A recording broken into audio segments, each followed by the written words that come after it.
Animals talk to each other, of course. There can be no question about that. But I suppose there are very few people who can understand them. I never knew but one man who could.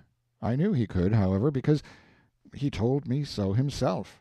He was a middle-aged, simple-hearted miner who had lived in a lonely corner of California, among the woods and mountains, a good many years, and had studied the ways of his only neighbors, the beasts and the birds, until he believed he could accurately translate any remark which they made.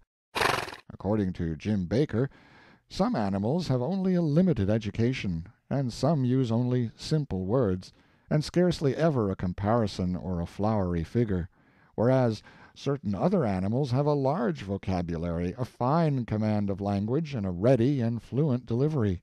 Consequently, these latter talk a great deal. They like it. They are so conscious of their talent, and they enjoy showing off. Baker said that after long and careful observation he had come to the conclusion that the blue jays were the best talkers he had found among birds and beasts. "There's more to a blue jay than any other creature. He has got more moods and more different kinds of feelings than other creatures, and, mind you, whatever a blue jay feels he can put into language, and no mere commonplace language either, but rattling out-and-out book talk, and bristling with metaphor, too, just bristling. And as for command of language, why, you never see a blue jay get stuck for a word. No man ever did. They just boil out of him. And another thing, I've noticed a good deal, and there's no bird or cow or anything that uses as good grammar as a blue jay. You may say a cat uses good grammar. Well, a cat does. But you let a cat get excited once, you let a cat get to pulling fur with another cat on a shed nights, and you'll hear grammar that will give you the lockjaw. Now, ignorant people think it's the noise which fighting cats make that is so aggravating, but it ain't so. It's the sickening grammar they use. Now, I've never heard a jay use bad grammar, but very seldom. You may call a jay a bird. Well, so he is, in a measure, but he's got feathers on him and don't belong to no church, perhaps. But otherwise, he is just as much human as you be. A jay hasn't got any more principle than a congressman.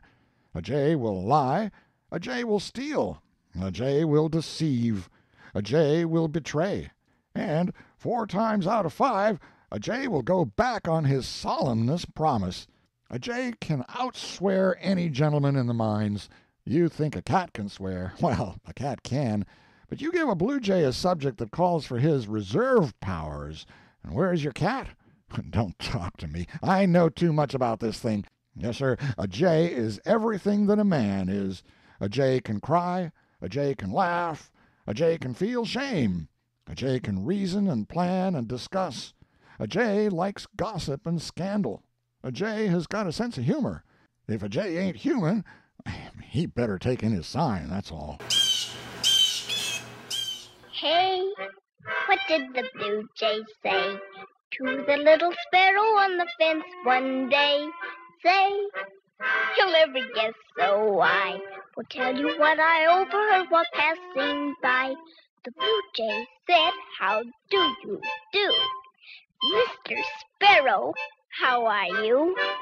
The sparrow said, how do I do? I do just as I please, and then away he flew.